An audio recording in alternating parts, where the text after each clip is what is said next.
The iPhone 15 Pro Max is the first new iPhone I have picked up in a long time that made me say wow.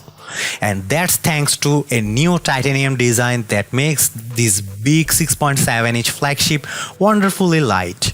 Apple also managed to trim the bezels while making the phone shorter and narrower, resulting in a big screen beast that doesn't feel that big.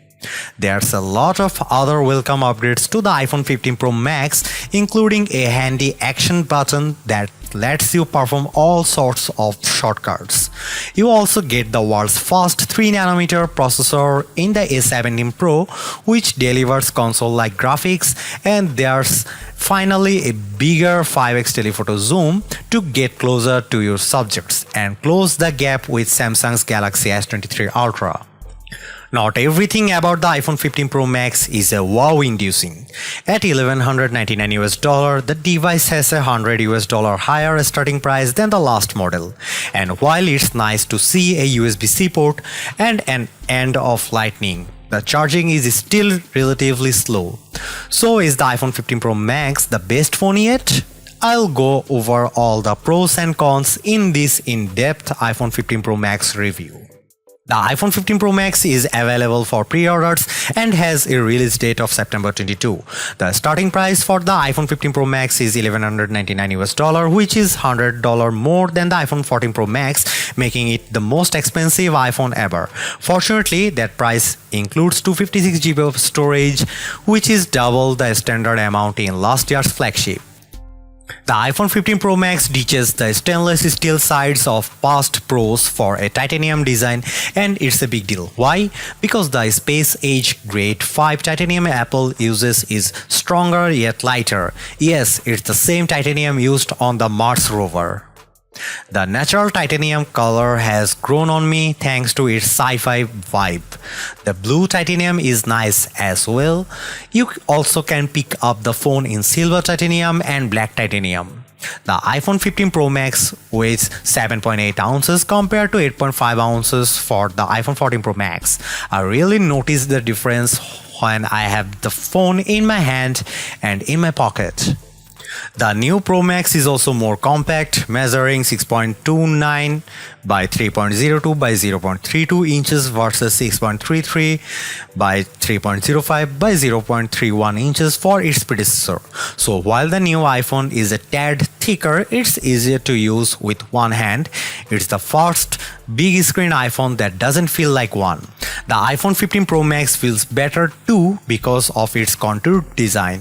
The edges are rounded and less sharp than the last 14 Pro Max, so they dig into your hands less. The bottom edges houses the new USB-C port, which is way overdue, but it's still welcome because you can charge your iPhone, iPad and MacBook with the same cable. The iPhone 15 Pro Max biggest camera upgrade has it playing zoom catch up with the competitions, but it arguably surpasses all the best camera phones in over quality. There's a larger main sensor for the 48 megapixel camera, which now shoots 24 megapixel photos by default, but the Pro Max also lets you choose from 48 megapixel HEIF to save space or Pro RAW for more creative control. The main camera also gives you 3 shooting options: 24mm, 28mm and 25mm, and you can pick which one by tapping the 1x button to toggle between them. In addition, the iPhone 15 Pro Max's camera is smart enough to sense depth info, so you don't have to engage portrait mode to take a portrait of a person or pet. You can also change the focus point of your shot after the fact. Let's start with the zoom. A new tetra prism lens on the iPhone 15 Pro Max achieves a 5x optical zoom, which is a big jump up from the 3x on the previous model and the regular iPhone 15 Pro. You also get a max of 25x digital zoom, up from 15x on the iPhone 14 Pro Max.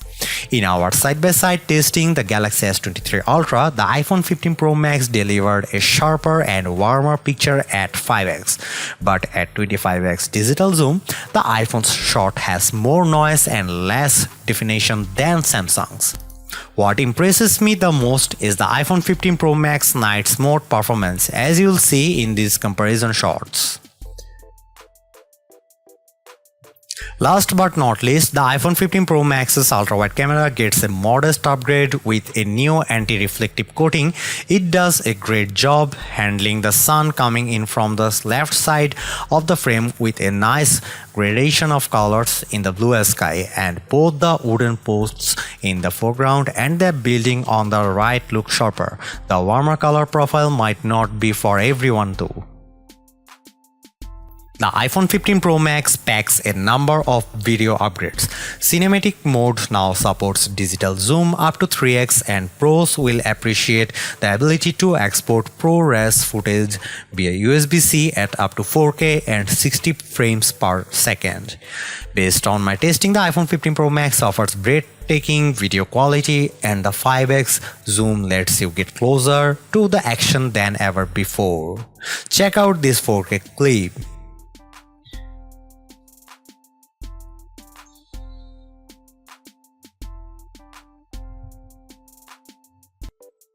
The iPhone 15 Pro Max actually isn't just an iterative upgrade for a change. You get a stronger and lighter design from titanium that makes a big differences in everyday use, as well as a smart replacement for the ringer switch in the action button. Based on my camera testing, the iPhone 15 Pro Max arguably offers the best photo quality around, especially in low light, and the bigger 5x zoom is a great upgrade I have been waiting for, even if the digital zoom could be a bit sharper. Add in the powerful A17 Pro chip for next-gen gaming, USB-C port and super long battery life, and you have the best iPhone money can buy. Yes, the iPhone 15 Pro is good, but I'd rather have the longer endurance, bigger screen and smaller zoom.